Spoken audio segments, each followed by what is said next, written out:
ATM jam. Tell me what you wanna do. I got racks to the ATM jam. Tell me what you wanna do.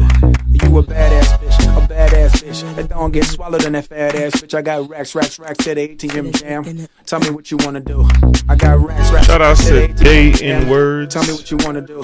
Shout out I got to racks to the ATM jam. Shout out to Tell me Deep what you wanna Digits. do. You a badass bitch that Shout don't out get to swallowed in that Vonna fat ass 81. bitch. I got racks to the ATM jam. Tell me what you wanna do. They shooting in the parking lot. Everybody get low. They shooting. Welcome everybody. They Welcome. ain't where you wanna go. Now stand by soldier. And look at work the motherfucking ass like I told you. Second. Stand by soldier. Right back. Stand by soldier. And look at work the motherfucking ass like I told you.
I got racks to the ATM jam. Tell me what you wanna do. I got racks to the ATM jam. Tell me what you wanna do. You a badass bitch that don't get swallowed in that fat ass bitch. I got racks to the ATM jam. Tell me what you wanna do. I got racks to the ATM jam. Tell me what you wanna do. I got racks to the ATM jam. Tell me what you wanna do. You a badass bitch that don't get swallowed in that fat ass bitch. I got racks to the ATM jam. Tell me what you wanna do.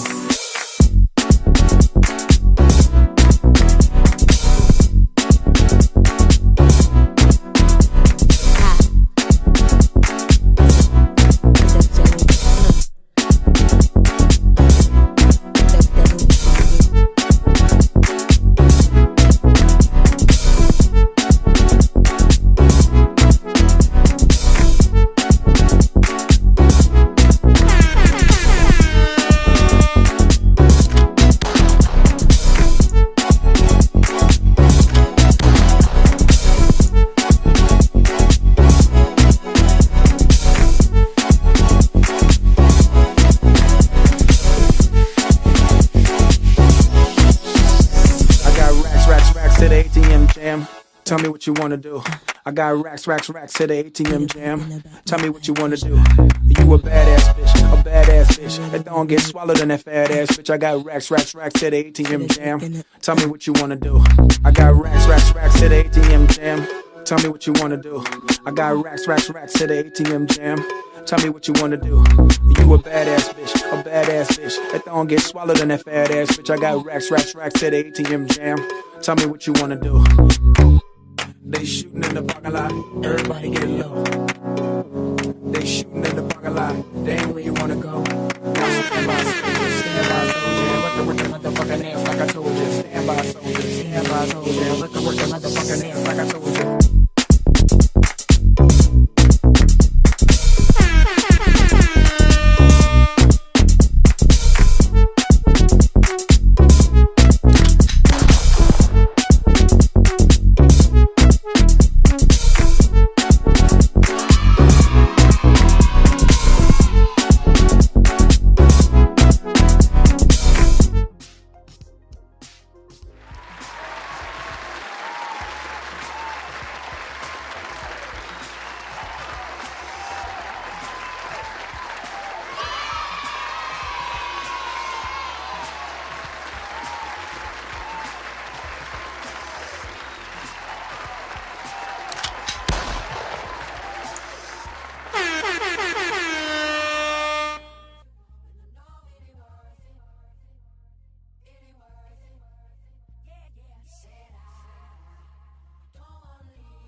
Oh, snap. My mic been off all this time?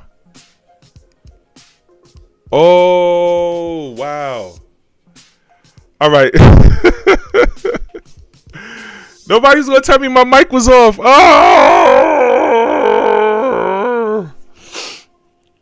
Oh, my God. Oh, my God. All right, 1 second. Let me start from the top. 1 second. Be sure to shop Amazon with Prosperity U LLC. Link in the description.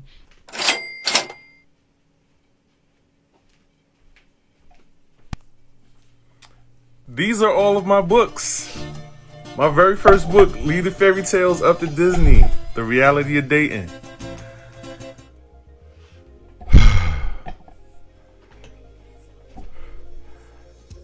Nobody told me my mic was off. We are going to start from the top. We're going to start from the very, very top. We 25 minutes in, and I do not care. We will start from the very, very top. Because it doesn't matter. Nobody heard a thing. This is the streaming struggle, guys. This is the streaming struggle. Oh, my fudge. Oh, my fudge. I'm going to lose my mind, y'all. I'm going to lose my mind. All right. So, let's start from the top. From the tippity top. Thank you for my brother looking out for me on Instagram. Welcome to this multi-million-dollar podcast. I am your host, Kev Prosper, the owner and founder of Prosperity U LLC. Prosperity U LLC is creating a society of wealth, positivity, and inspiration. You are tuned into Love and Money, the podcast of Prosperity U LLC. Thank you for contributing to the Cash App above, $ Prosperity U LLC. What you see is a QR code. If you screenshot this, zoom in, tap, and hold in your photo app, it will take you to the Cash App at $ Prosperity U LLC. And then visit this website below at prosperunlimited.com and allow that website to change your life. I guarantee it, because it changed mine. Yes, and thank you for liking, subscribing, following, and sharing. And most importantly, thank you for sharing, because sharing is caring. That's right, boys and girls. And if you like the show, give a gift. Or just give a like. The likes are free. The likes are free, guys. And remember, we do this every Monday at 9 p.m. Eastern Time. And remember, last but not least, to invest in the brand Prosperity U LLC. All right. So let's start from the top. Let's start from the tiggity top.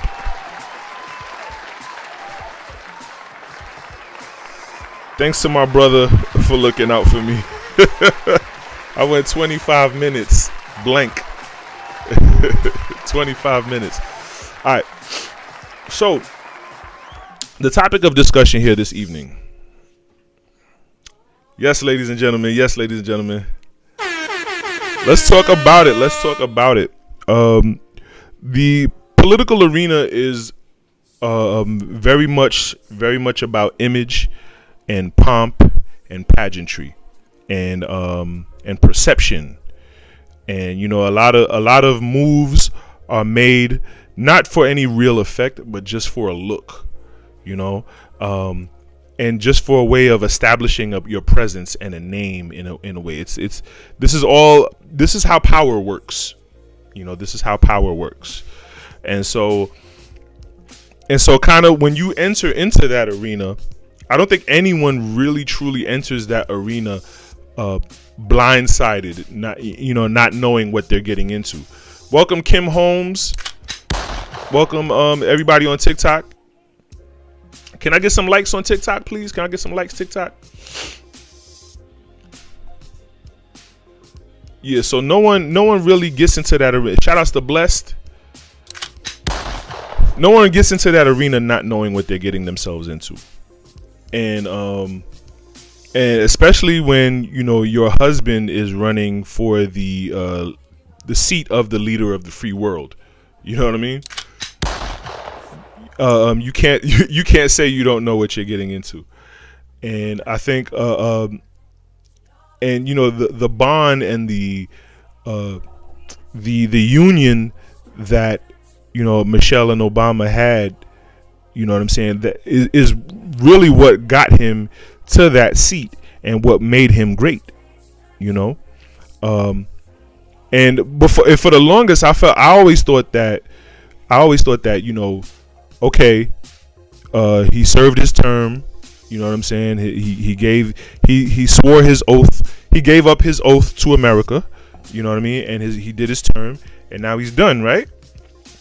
I always thought your job was done after the inauguration. When I realized that Secret Service still guards you up until your death, I was like, oh. Because think about it, that's man hours. You know what I'm saying? Those guys are still on payroll. You know what I mean? So if they're spending money to protect you, that must mean you're still on the job. Even after death. I mean, not after death. Well, even after office. You know what I mean? I realized that when one of the Obama daughters, long after Obama got out of office, one of the Obama daughters became a teenager and wanted to work part-time at Chick-fil-A. And she was working the drive-thru, and you know how the Chick-fil-A drive-thru is. You know how the people, they come out and walk around and walk up to your car, ask you what you want with the little tablet and the kiosk, right? And as she was going from car to car, the Secret Service agent would follow her around from car to car. I was like, oh, they're still on payroll. Your job is not done. You know what I mean? So I talked about, the political arena being all about perception and show and image, right? So and then your job not being done. So it's in a sense, it's easy for one to say, well, who is Michelle Obama to not want to attend these political events, right? Like come on, who is she, right?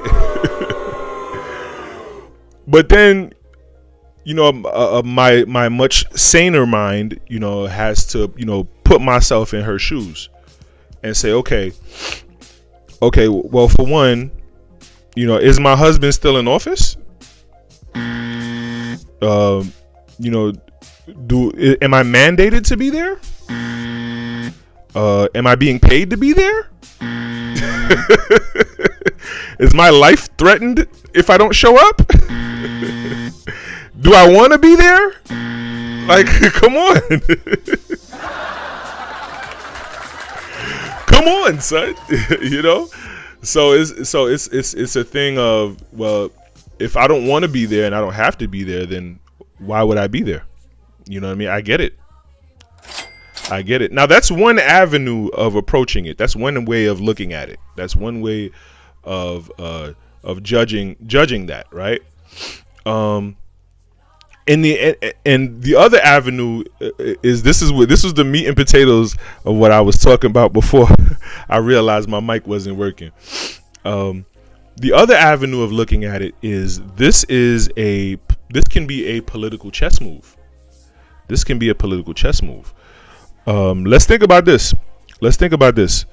Your husband is is one of the great figures in history, right? The first black president of America, right? Okay, cool. You know what I'm saying? Stamp, right? A lot of why your husband got elected was out of your support for him. A lot of the support when it comes to the Obamas, what bolstered them up in the elections of what was it, 2008? I think 2008 and 2000. Yeah. In the Obama elections, what bolstered them up was their union, and a lot of it became, the black men seeing themselves in Obama, and then the black women seeing themselves in Michelle. But at the time, they had to vote for Obama, so here we go. Let's rock out. And so now you got to think, and then now hold on. Let's hold that there. Hold that thought there, right? Let's look at 2024. You had the Kamala campaign, and people were like, "Well, aren't there any other Democrats, right?" Like, we ain't got nobody else to choose from. Yeah, it's just Kamala. That's it. The incumbent vice president. Like, she's the only one on the Democratic ticket, right? But think about this though. As much as okay, Hillary done washed her hands, right? As far as female politicians go, Hillary done washed her hands. She already fought that fight. Who else would be competent if not qualified for the role? You know what I'm saying? Who else? But then you got to think, running against Trump, you know what I'm saying? Like, that's a like, we saw the red wave in the 2024 elections. We seen it. We saw the red wave of the 2024 elections. Running against Trump, you have to concentrate your efforts. You can't have the Democrats fighting trying to go up against somebody like Trump. You know what I'm saying? Who was a previous president and who has the following that he has, right? You can't do that. Imagine how much traction it would detract from Kamala if Michelle would have ran in 2024. No, that would not have been a go. That would not have been a go. And I'm pretty sure Michelle's advisors were like, nah, sit this one out. You know what I mean? And watch, come 2028, we got you. I know that's what they were saying. I'm pretty sure that's what they were saying. Can I get some likes? Can I get 10 likes on TikTok? Can I get 10 likes on TikTok, please? I'm pretty sure that's what they were saying. And so as much as people were calling for Michelle, they did not want to detract from Kamala. She's already in office. You know what I'm saying? She's running for vice president. What better story would it make for her to come up as vice president, even though she, you know what I'm saying, how she got there? You know what I'm saying? But what better story would it make for her to come up as vice president and then walk into the presidency like that, right? We don't want to detract from that. So sit this one out, and we got you in 2028. Now let's think about, the chess move of her, not showing up. There is I gotta Google it. Hold on. Matter of fact, let's talk to the AI. Let's see what the AI. What is one of those 48 laws of power referring to absence? That's the 16th law. The author says the more someone is seen or heard from, the more commonplace they become. But if you disappear for a while, it can actually boost how much respect people have for you. Some people think this law is about being mysterious or hard to get, but it's less about manipulation and more about not overdoing your presence.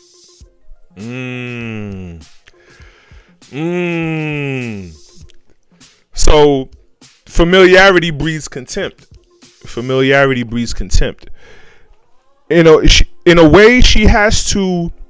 Right now, I think for right now, she has to climb out of the shadow of her husband's greatness. She has to climb out of. If she wants to make this chess move for 2028, she's gonna have to. At some point, she's gonna have to climb out of the shadow of her husband's greatness if she wants to develop her own image. If she wants to develop her own brand, you know what I mean. It's sort of like Denzel Washington's son, and how he has to prove. How he has to prove how great of an actor he is by distancing himself from his father's name. You know what I'm saying? A lot of people, they just think, oh, he's a Washington. They don't realize that, oh, that's Denzel Washington's whole son, right? So he, in a way, this is what she has to do. And by creating this absence, she's stealing a lot of the press. And I guarantee you, in these next 4 years, she's going to steal a lot of the press from Trump. You know what I'm saying? By being in places that you wouldn't expect her to be in, and not being in places that you expect her to be in. You know what I mean? And she's going to become this Kaiser Sose political figure. Like, it's going to be weird. It's going to be weird. And then come 2028, instead of climbing out of her husband's shadow, now she's going to have to piggyback from the shadow of the shadow of his greatness. She's gonna have to stand on that giant's shoulders in order to bolster herself up for votes the way her husband did. The way her husband, quote unquote, used her to bolster up his votes back in 2008. And another point before I realized my mic went off. Another point I made was let's flash back. You know, the Obama's first campaign was way back in 2007, 2008, right? Excuse me. His first campaign was way back in 2008. If she runs in 2028, that's 20 years from the Obama campaign. A lot of the people that were rooting and following and subscribing to her brand, to the Obama brand, in 2008 are going to be middle-aged, if not senior citizens. And who votes the most? Middle-aged and senior citizens. Let's keep it a bean. So, you know, it's looking ripe for the taking. Shout outs to Fat Roots. He gets a Jamaican air horn and a cash register. He sent me 5 roses. I love it. I love it. I love it when another man sends me roses. Pause. If you on TikTok, send me some roses, y'all. Send me some gifts. I love it. But yeah, you know, but a lot of those people who follow Michelle are going to be in their upper years.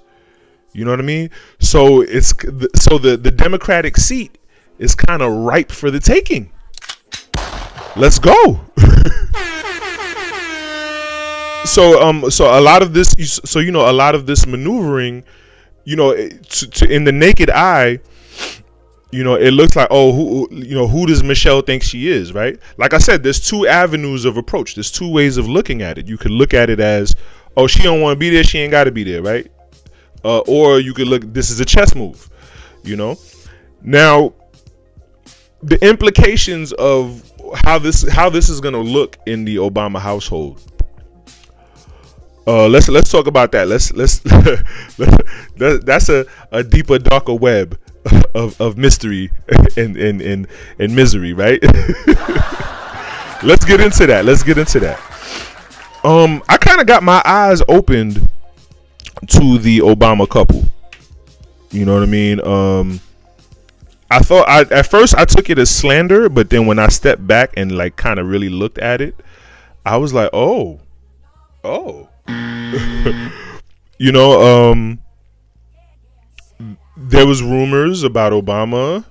You know, I don't want to be the one. I don't want to be the one to say it. No.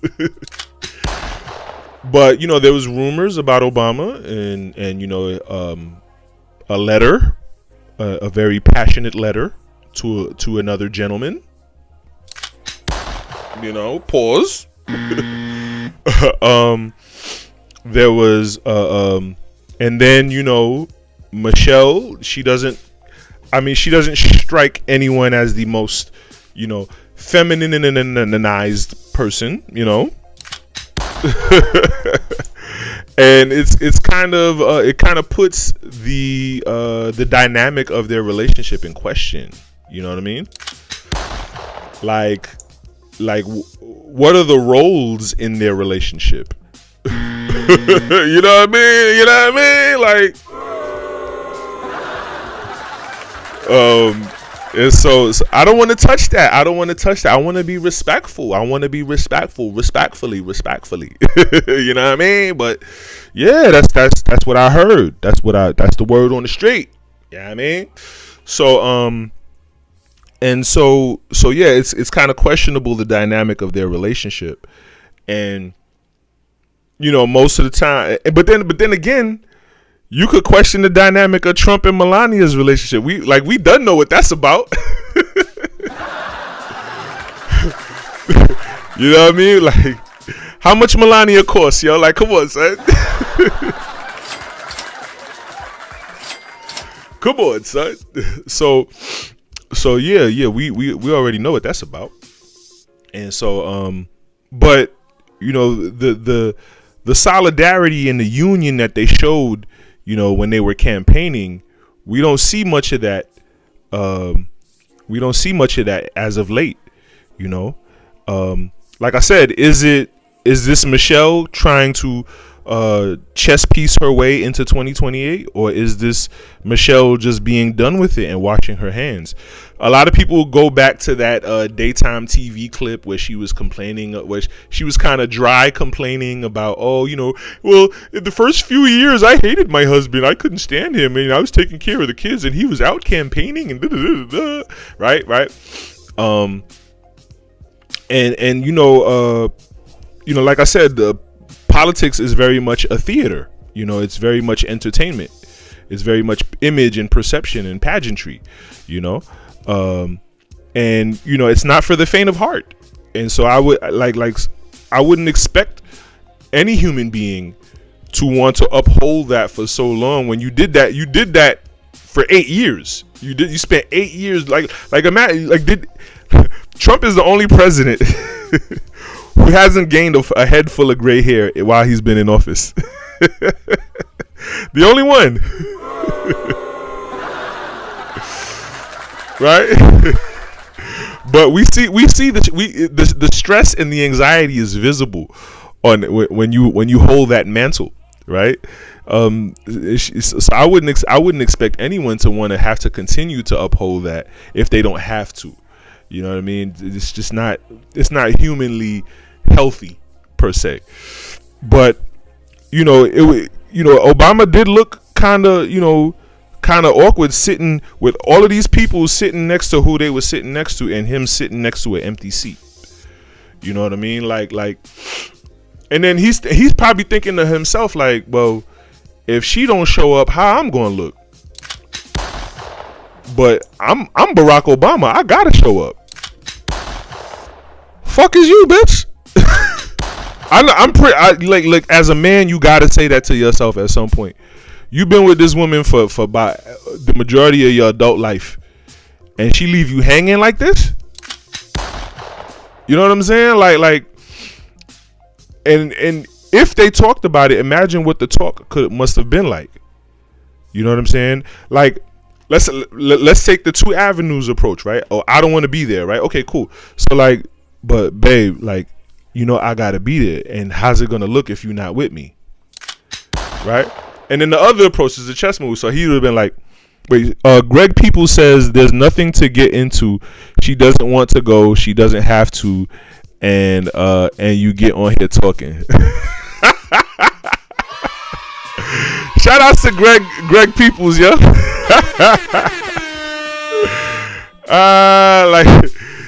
Like the username is Greg People, so I'm assuming that's a male's name, right? A male human species male, right? Like, what the fuck? But you sound feminine as the fuck, like. Yo, listen, you single mother raised soy boys. I'm not for you. I'm not the one, yo. I'm not the one. All right, but they don't want you to talk. Like, you know what's funny? In this day and age, in this social media day and age, like people. It's not that what you're saying is wrong. It's just that they don't want you to talk about it. They just want to censor you. They're not really even trying to convince you that what you're saying is wrong. They just want to censor you. It's amazing.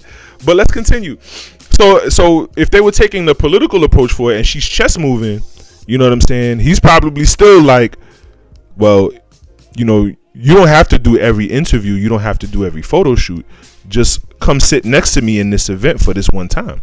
You know what I'm saying? Like it's not like, how's that gonna look? And then, so now let's think. Okay, she distances herself from him politically, right? She doesn't show up to events. She doesn't go to the inauguration, because this inauguration has nothing to do with Trump. Like, let's keep it a bean. Like I said, her absence, her distance is stealing the press.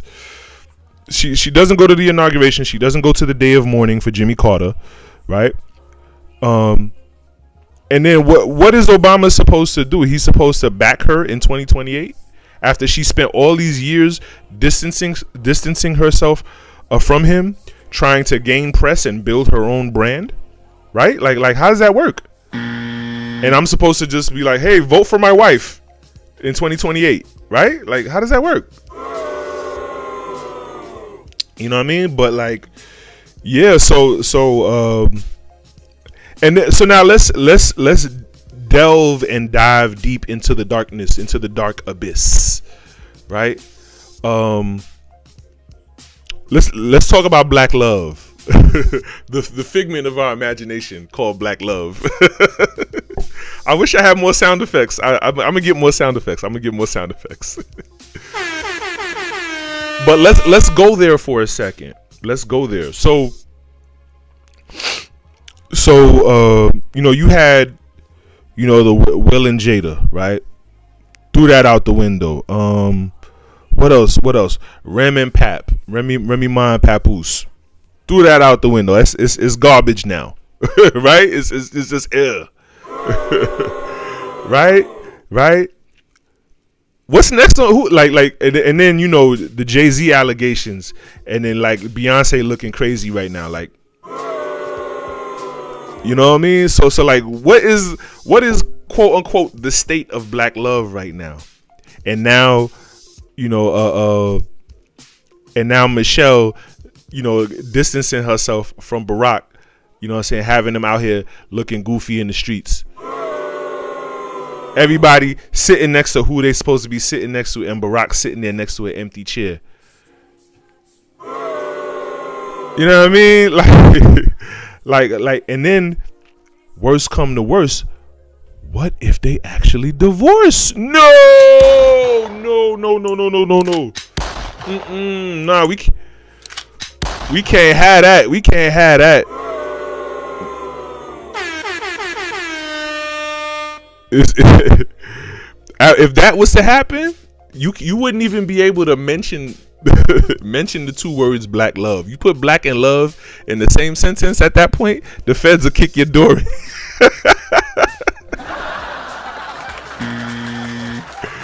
Like, it's a wrap. If them two divorce, oh gosh. So now another point that I scraped off from the internet. Shout outs to Coach Greg Adams. He always complains about people not giving him credit, so I'm gonna be the first. With Coach Greg Adams, he talks about how, like, Obama, Michelle taking this kind of stance like this, and she's not going. If they divorce, she's not going to change her last name. Nope, she's not going to change her last name. But if Michelle taking this kind of stance, what it would do, what it represents. He mentioned that this is kind of a representation of modern day feminism. Not femininity. This is far from femininity. This is actual feminism. This is pseudo lesbianism, right? Whereas I don't want no man, I don't need no man. That kind of energy. Yeah. Whereas this is her saying, I can do bad all by myself, right? And she's not Obama's wife. She's his partner. They're partners. This is the product of modern day feminism, and this is the intent of feminism to the whole underlying current of feminism is breaking up the home, breaking up the family, right? And this is kind of the reverberation of it. This is the after effects of it, the perpetual nature of it. This is that's one way of looking at it. I didn't look at it that way per se, but that was what Coach Greg Adams pointed out, and I was like, and it made me think, like, and then the fact that she got her husband out here looking goofy, and a lot of the black women are standing behind her and supporting it, like this goofball Greg Peoples over here. You know what I'm saying? Like, shout out to David Owens. Welcome. Shout out to Lisa Fox. But yeah, you know, like, and I could see that. I could see how, like, how, you know, a lot of these, you know, feminist raised women, you know what I'm saying, don't understand the concept of solidarity and union and what what it means to quote unquote stand by your man. You know what I'm saying? I think as the generations progress, it just got worse and worse. You know what I mean? I'm pretty sure a lot of Gen X women can understand that, but a lot of Gen Zs and millennials don't. You know what I'm saying? The baby boomers understand that, but the Gen X women understand it a lot less. They understand it, but they don't adhere to it. And then the millennials and the Gen Zs threw it out the window. Said, "You a husband? What's that?" Right? You know, and the image of Obama sitting there by himself is kind of grained in my head as I'm having this conversation. I can't let it go. Because I'm thinking to myself, if I'm putting myself in Obama's shoes, not necessarily in Obama's shoes, but I'm putting myself as if I were a former president and it's cordial for me to attend an event, you know, as a former president, along with other living former presidents. You know what I'm saying? Like, who am I not to show up? Right? You know what I'm saying? Like, other former presidents who are senior to me. You know what I mean? Like, come on. Who am I not to show up? And if they have their living wives sitting next to them, why isn't my living wife sitting next to me? That's wild. No, sir. You know, but this is the product of modern day feminism. Breaking up the home, breaking up the family, disrespecting the husband. You know, disrespecting the patriarchy. No, not the patriarchy. No. You know, but this is the product of it, and this creates a lot of foolishness, ratchetry, and you know, instability. She was sick. Really, Justice for Brenda? I bet. She was sick, right? Yeah. What was she sick with, Justice for Brenda? What was she sick with? Listen, Justice for Brenda. If she's sick, I'm sick.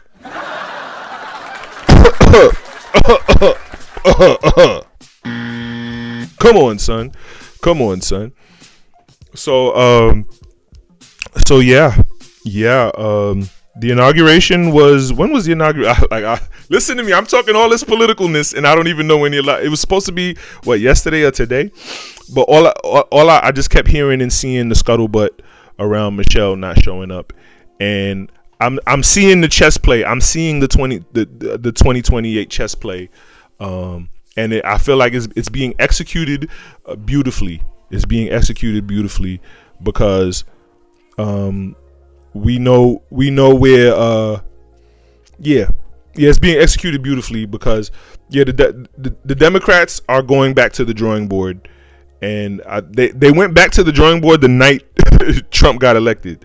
You know what I'm saying? I'm pretty sure the group chats and the phone calls were going off, and they're making their play. They're making their play. And these next 4 years, we're gonna hear a lot. We're gonna hear and see a lot of Michelle Obama. Like I said, we're gonna see her in places that we won't expect to see her in, and we're gonna not see her in places that we expect to see her in. And she's gonna steal a lot of press for the next 4 years to gear herself up and distance herself from her husband and try to crawl out of the shadow of his greatness, to position herself for 2028 as well. And then and not only that, ride on his coattail and stand on his shoulder to bolster up her votes for 2028. That's going to be the play. Clock it. All right. That's going to be the play. You heard it here first. All right. So I want to thank each and every one of you for tuning into this multi-million-dollar podcast. I am your host, Kev Prosper, the owner and founder of Prosperity U LLC. Prosperity U LLC is creating a society of wealth, positivity, and inspiration. You are tuned into Love and Money, the podcast of Prosperity U LLC. Thank you for contributing to the Cash App above, $ Prosperity U LLC. What you see right there is a QR code. If you screenshot this, zoom in, and hold and tap it in your photo app, it will take you to my Cash App, $ Prosperity U LLC. Make sure you go over there and give it everything you got. And then visit the website below at prosperunlimited.com. Allow that website to change your life. I guarantee it, because it changed mine. Yes, boys and girls, thank you for liking, subscribing, following, and sharing. But most importantly, thank you for sharing, because sharing is caring. That's right. And if you like the show, give a gift. Or just give a like. The likes are free. The likes are free. And remember, we do this every Monday at 9 p.m. Eastern Time. And last but not least, remember to invest in the brand Prosperity U LLC. All right. I'll see you guys next Monday. Bye. Be sure to shop Amazon with Prosperity U LLC. Link in the description.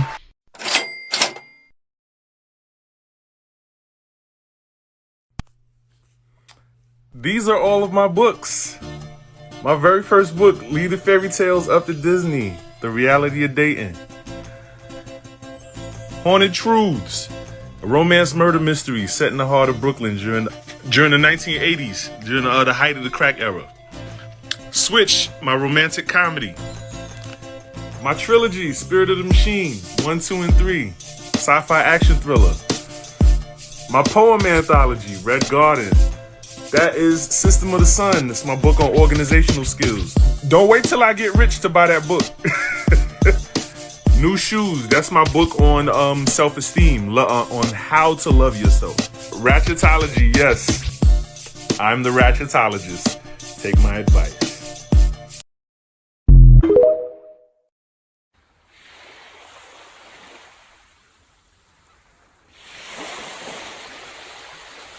Visit prosperunlimited.com and click travel to book your next vacation.